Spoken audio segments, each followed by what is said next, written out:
বলে নেতৃত্ব আৰু মাৰ্গদৰ্শন কেৱল ইমানেই নহয়, লাভ কৰিলে প্ৰাণৰ শকতি আৰু মৃত সঞ্জীৱনী। শ্ৰীমন্ত শংকৰদেৱ গুৰুজনাৰ অপাৰ কৰোণাৰ ফলতে বৰসমূহৰ বুকুত অসমীয়াই সংস্কৃতিবান জাতিৰ প্ৰতিষ্ঠা লাভ কৰিবলৈ সক্ষম হ'ল। শ্ৰীমন্ত শংকৰদেৱে দিয়া শিল্পসন্মত আৰু বৈজ্ঞানিক ধৰ্মীয় ধাৰা, মহৎ সাহিত্য, উপদেশ, সংগীত, শিল্প আৰু স্থাপত্যৰে ঐশ্বৰ্যশালী এই জাতি। কেৱল ইমানেই নহয়, মানৱতাৰ বিশাল বাণী, মহানতাৰ মহান দৃষ্টি আৰু আধ্যাত্মিকতাৰ মহত্তম দৰ্শনেৰে অসমীয়া জাতিক মহাপুৰুষজনাই উপচাই গৈছে। জাতীয় জীৱনৰ সমৃদ্ধিৰ সৈতে সংলগ্ন অৰ্থ সামাজিক দিশৰ পৰা আৰম্ভ কৰি সামাজিক, সাংস্কৃতিক আৰু বৌদ্ধিক বিকাশৰ আলোকস্তম্ভ নিৰ্মাণলৈকে তাৰাই অৱদান আগবঢ়াই গৈছে। সাম্যৰ চেতনা, ৰূপান্তৰৰ দৃষ্টিকোণ আৰু গণতান্ত্ৰিক মূল্যবোধৰ ভিত্তিত এখন সুন্দৰ সমাজ গঢ়াৰ শোভাযাত্ৰা গুৰুজনাই আৰম্ভ কৰি গৈছে। জাতিপ্ৰেম, দেশপ্ৰেম আৰু বিশ্বপ্ৰেমৰ এটা নতুন ধাৰণা নিৰ্মাণ কৰি সকলোকে অমৃতৰ সন্তানলৈ ৰূপান্তৰ ঘটোৱা এক সৰ্ববৃহৎ আধ্যাত্মিক প্ৰকল্প পঞ্চদশ শতিকাতে মহাপুৰুষ শংকৰদেৱ গুৰুজনাই আৰম্ভ কৰি সকলোকে বিস্মিত কৰি গৈছে। মহাপুৰুষ শংকৰদেৱৰ এই যুগান্তকাৰী চিন্তা আৰু দৰ্শনে শক্তি, গতি, সমৃদ্ধি আৰু বিস্তৃতি লাভ কৰিলে মহাপুৰুষ মাধৱদেৱৰ বিৰল ভূমিকা আৰু অৱদানৰ বাবে। দৰাচলতে মাধৱদেৱৰ ভূমিকা নৱবৈষ্ণৱ ভক্তি আন্দোলনৰ সমগ্ৰ পৰিক্ৰমাতে অপৰিসীম। গুৰু শংকৰৰ সৃষ্টি, চিন্তা আৰু আদৰ্শৰ বাটেৰে বাট বুলি মৌলিক সৃষ্টি আৰু সমগ্ৰ ভক্তি আন্দোলনক মাধৱদেৱে পূৰ্ণতা প্ৰদান কৰি গৈছে। বিশেষকৈ ভক্তি ধৰ্মৰ বিস্তাৰ, সমাজ সংগঠন, বৌদ্ধিক আৰু সাংস্কৃতিকভাৱে ভক্তি ধৰ্মৰ ভিত্তি নিৰ্মাণত মাধৱদেৱৰ বৰঙণি অতুলনীয়। সমাজৰ সকলো স্তৰৰ লোকৰ চেতনালৈ বৈষ্ণৱ আদৰ্শৰ বীজ মন্ত্ৰ সঞ্চাৰিত কৰি আধ্যাত্মিক ৰূপান্তৰৰ অৰুণোদয় সূচনা কৰাত মাধৱদেৱৰ ত্যাগ আৰু অৱদান ঐতিহাসিকভাৱে স্মৰণযোগ্য। অসমৰ সমাজ আৰু সংস্কৃতিৰ যিটো নিৰূপম ৰূপ শংকৰদেৱৰ প্ৰতিভা আৰু প্ৰভাৱেৰে গঠিত হৈছিল, তাৰ নেপথ্যত আছিল মহাপুৰুষ মাধৱদেৱৰ মহাজীৱন, বাণী আৰু সাধনা। সেয়ে অসমৰ সামাজিক জীৱনৰ প্ৰতিটো কোঠালিতে শ্ৰীমন্ত শংকৰদেৱৰ কাষতেই মহাপুৰুষ মাধৱদেৱৰ নামটো সমুজ্জ্বলিত হৈ থকাৰ পৰিলক্ষিত হৈছে। দৰাচলতে মহাপুৰুষ শংকৰদেৱ আৰু মাধৱদেৱে আদৰ্শবাদৰ যি নতুন সৌধ গঢ়ি জাতি নিৰ্মাণৰ নতুন প্ৰক্ৰিয়া আৰম্ভ কৰি গ'ল, সেই বাটটোৱে অসমীয়া জাতিৰ বাবে আটাইতকৈ নিৰাপদ আৰু সম্ভাৱনাৰ বাট। এই বাটেৰে বিশ্বমুখী যাত্ৰাত আমি আগুৱাই যাব লাগিব। মহাপুৰুষ গুৰুজনাৰ সমগ্ৰ চিন্তা আৰু সৃষ্টিৰ মূলতে থকা একখন হৰিনাম ধৰ্মৰ তত্ত্ব আৰু দৰ্শনক বিশুদ্ধ ৰূপত জনসাধাৰণৰ মাজত প্ৰচাৰ কৰা কামক আমি সকলোৱে অগ্ৰাধিকাৰ দি লৈ যাবই লাগিব। সমস্ত শাস্ত্ৰ মন্থন কৰি যি যুগধৰ্ম হৰিনাম গুৰুজনাই প্ৰৱৰ্তন কৰি কলিৰ লোকক উদ্ধাৰৰ বাট মুকলি কৰি দিলে, সেই বাটটোলৈ সমগ্ৰ মানৱক আকৰ্ষিত কৰাৰ বাবে আমি কৰি অহা বিপ্লৱক অধিক গতিশীল কৰি তুলিবই লাগিব। শ্ৰীমন্ত শংকৰদেৱ সংঘৰ বিস্তৃত কৰ্মসূচীৰ ভিতৰত এই কামটোৱেই মুখ্য আৰু সংঘৰ জন্মৰ অন্তৰালটো আছিল এই মহান উদ্দেশ্য।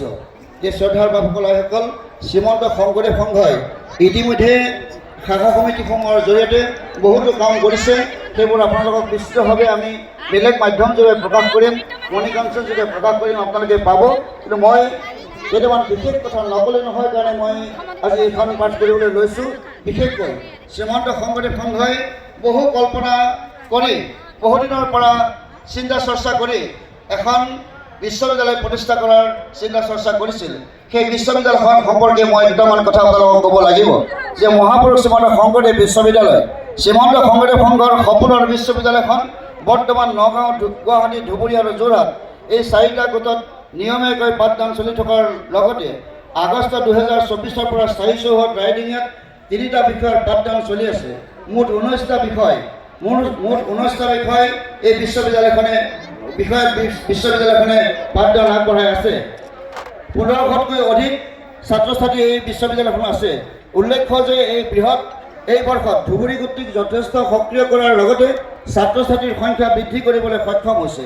চলিত শিক্ষাবৰ্ষতে ধুবুৰী গোটত PhD কৰাৰ সুবিধা প্ৰদান কৰা হৈছে।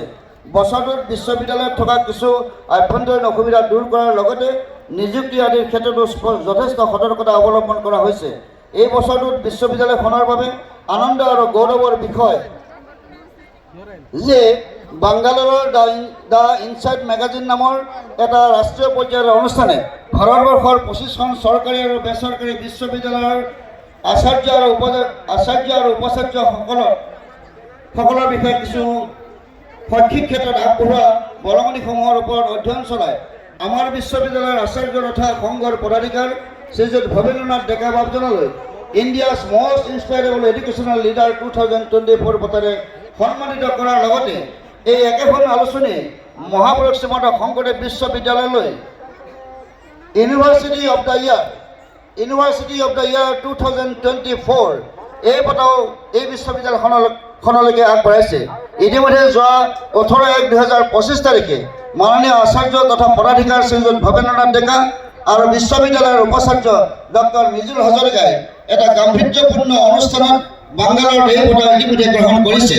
তেখেতসকলক আন্তৰিক অভিনন্দন জ্ঞাপন কৰাৰ লগতে বিশ্ববিদ্যালয়খনৰ সৰ্বাংগীন উন্নতিৰ বাবে যথেষ্ট কষ্ট স্বীকাৰ কৰি সেৱা আগবঢ়োৱা নৱনিযুক্ত পঞ্জীয়ক ডক্টৰ শৰৎ হাজৰিকাদেৱৰ লগতে প্ৰতিগৰাকী বিষয়ববীয়া শিক্ষক শিক্ষয়িত্ৰী আৰু কৰ্মচাৰীবৃন্দলৈ আন্তৰিক ধন্যবাদ আৰু কৃতজ্ঞতা জ্ঞাপন কৰিলোঁ।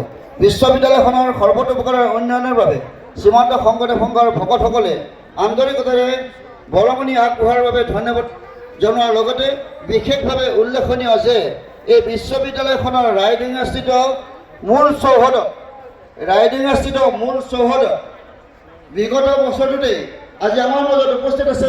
আমাৰ গৌৰৱৰ কথা, আনন্দৰ কথা যে আমাৰ সকলোৰে মৰমৰ শ্ৰদ্ধাৰ সাংসদ তথা কেন্দ্ৰীয় মন্ত্ৰী পবিত্ৰ মাৰ্ঘৰিটা বাবে এই বিশ্ববিদ্যালয়খনৰ এটা অতিথিশালা নিৰ্মাণ কৰিবৰ কাৰণে 50 লাখ টকা অনুদান আগবঢ়াই থৈছিল আৰু ইতিমধ্যে এই বছৰত তেখেতে এই অনুদান আমাৰ মুকলি কৰি দিছে আৰু সেই ধৰণে ইতিমধ্যে আমি আমাৰ ৰাইডিঙত এই কাম কৰিবৰ কাৰণে সক্ষম হৈছোঁ।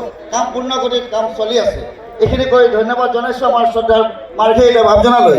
ইয়াৰ লগতে মই আৰু এটা কথা কৈ ভাল পাম যে এই স্থায়ী চৌহদত বিশ্ববিদ্যালয়ৰ যি স্থায়ী চৌহদ আছে তাত ইতিমধ্যে 3টাকৈ বিষয় তাত লৈ গৈ তাত পাঠদান কৰি থকা হৈছে।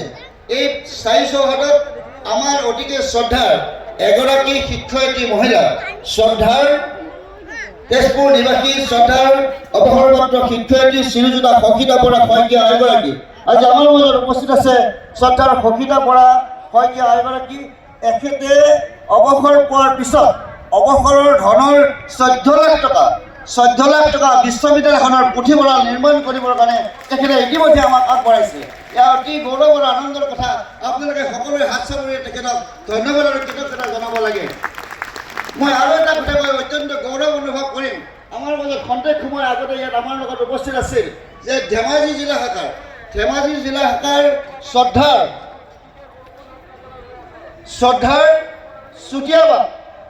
শ্ৰদ্ধাৰ কমলা চুতীয়া খন্তেক সময় আগতে আমাৰ লগত আছিল, ইয়াতে সম্পৃক্ত হৈছিল আমাৰ লগত। তেখেতে নিজৰ নামত থকা 60 বিঘা ম্যাদী পট্টাৰ মাটি তেখেতে শ্ৰীমন্ত শংকৰদেৱ সংঘক ইতিমধ্যে তেখেতে দান কৰিছে। আমাক দান কৰিছে আমাৰ প্ৰধান সম্পাদকৰ সন্মুখত, জিলা শাখাৰ বিষয়ববীয়াসকলৰ সন্মুখত তেখেতে এই দান আমালৈ আগবঢ়াইছে। মই আজি এটা নতুন কথা কৈ আৰু গৌৰৱ অনুভৱ কৰিম আৰু নিশ্চিতভাৱে আপোনালোকে গৌৰৱ অনুভৱ কৰিব পাৰিব। ইতিমধ্যে আমাৰ লগত তেখেতসকল ইয়াত মজুত হৈ আছে। এই যোৰহাট জিলা আজি এখন গৌৰৱান্বিত জিলা যোৰহাট জিলা, ইতিমধ্যে ঐতিহ্যপূৰ্ণ জিলা যোৰহাট জিলাৰ কেইগৰাকী বাই ভনী, তেখেতসকল 5গৰাকী বাই ভনীয়ে তেখেতসকলৰ নামত থকা যোৰহাট চহৰৰ মাজমজিয়াত থকা এবিঘা 2 কঠা 14 লেচা মাটি আজি তেখেতসকলে এই দান সূত্ৰে আগবঢ়াৰ সকলোখিনি কাম সম্পূৰ্ণ কৰি এই নথিযোগে আমাক দান কৰিছে। তেখেতসকল হ'ল নমিতা দাস, ইন্দিৰা দাস, মামনি দাস, দীপালী দাস আৰু ববী হাজৰিকা। তেখেতসকলে এই 5গৰাকী বাই ভনীয়ে তেখেতসকলৰ নিজৰ নামত থকা এই মাটি শ্ৰীমন্ত শংকৰদেৱ সংঘলৈ দান সূত্ৰে আগবঢ়াইছে। শ্ৰদ্ধাৰ বাপসকল আইসকল, খুব আনন্দ লাগিছে, গৌৰৱ বোধ কৰিছোঁ যে এনেধৰণৰ মহানতাই আচলতে তেখেতসকলক মহিয়ান কৰাই নহয়, শ্ৰীমন্ত শংকৰদেৱ সংঘৰ উত্তৰণটো যথেষ্ট সহায় আৰু সহযোগিতা আগবঢ়াইছে। মই আৰু এটা কথা নক'লে হয়তো মোৰ আধৰুৱা কথা হৈ যাব, মই অসন্মান কৰা হ'ব। আজি আমাৰ মাজত বহি আছে, আমাৰ মাজতে বহি আছে অসমৰ মাননীয় মন্ত্ৰী এগৰাকী জ্যেষ্ঠ মন্ত্ৰী কেশৱ মহন্ত ডাঙৰীয়া শ্ৰীমন্ত শংকৰদেৱ সংঘৰ লগত বহুদিনৰ পৰাই সম্পৃক্ত হৈ আছে তেখেতকো আমি এখন আবেদন জনাইছিলোঁ। তেখেতে আমাৰ আবেদনখন পোৱাৰ লগে লগেই তেখেতে এটা মহৎ কাম চিৰদিনৰ কাৰণে কৰি থৈ গ'ল। তেখেতলৈ ধন্যবাদ আৰু কৃতজ্ঞতা জনাইছোঁ যে শ্ৰীমন্ত শংকৰদেৱ সংঘৰ নিচিনা এই বিশাল অনুষ্ঠানটোৰ পদাধিকাৰী আৰু প্ৰধান সম্পাদকসকলৰ কাৰণে গোটেই জীৱনটো যিমান দিনলৈ থাকে সিমান দিনলৈকে বিনামূলীয়াকৈ চিকিৎসা কৰাৰ সুবিধাটো তেখেতে শ্ৰীমন্ত শংকৰদেৱ সংঘলৈ দি থৈ গ'ল। তেখেতৰ কাৰণেও এই ধন্যবাদ সূচক আপোনালোকে হাত চাপৰি বজাব লাগে। কৃষ্ণ কৃষ্ণ হৰি ৰাম। শ্ৰদ্ধাৰ বাপসকল আইসকল, মই ইয়াৰ লগতে আৰু দুই এটা কথা যোগ দিব খুজিছোঁ যে মই বিস্তৃতভাৱে আৰু কাৰ্যবিৱৰণী নপঢ়োঁ বা আমাৰ প্ৰতিবেদন নপঢ়োঁ। আমি যোৱা নৱেম্বৰ মাহত শ্ৰীমন্ত শংকৰদেৱ সংঘৰ অন্যতম এখন গুৰুত্বপূৰ্ণ সমাৰোহ যে শিশু যুৱ আৰু আই মাতৃ সমাৰোহ আমি অনুষ্ঠিত কৰিছিলোঁ কাৰ্বি আংলং জিলা শাখাত। এই কাৰ্বি আংলং জিলা শাখাত অনুষ্ঠিত কৰোঁতেও তাতেও আমি মৌখিকভাৱে এটা আবেদন জনাইছিলোঁ। আমাৰ কাৰ্বি আংলং সাহিত্য পৰিষদৰ এগৰাকী মধুৰাম লেখটেক তেখেতক আমি আবেদন জনাইছিলোঁ যে আমি আমাৰ বিশ্ববিদ্যালয়খনৰ কাৰণে হওক বা আমাৰ শ্ৰীমন্ত শংকৰদেৱ সংঘৰ মহাপুৰুষ শংকৰদেৱ গুৰুজনাৰ কৃষ্টি আৰু সংস্কৃতিসমূহ একেলগে আমি প্ৰচাৰ প্ৰকাশ কৰিব পৰাকৈ আমাক 10 বিঘা মাটি আমি এটা আবেদন জনাইছোঁ। 10 বিঘা মাটি আমাক দিয়ক।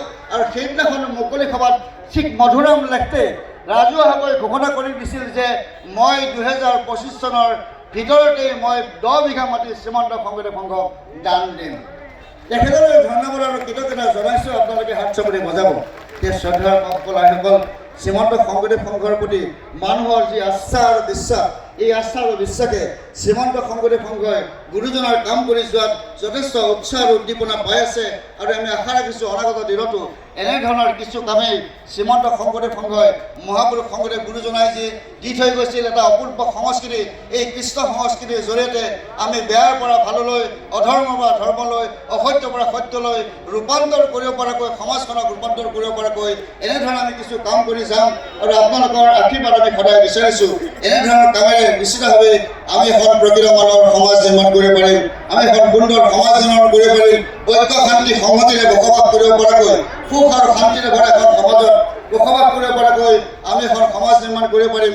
আমাৰ লগত সকলো আছে, সকলোৱে আমাক সদায় নিশ্চিতভাৱে এনেধৰণে উৎসাহিত কৰিব বুলি আশা কৰিম। আজি মই মোৰ বক্তব্য সামৰিছোঁ। জয় গুৰু শংকৰ, অপৰাধ বিনাশন। কৃষ্ণ।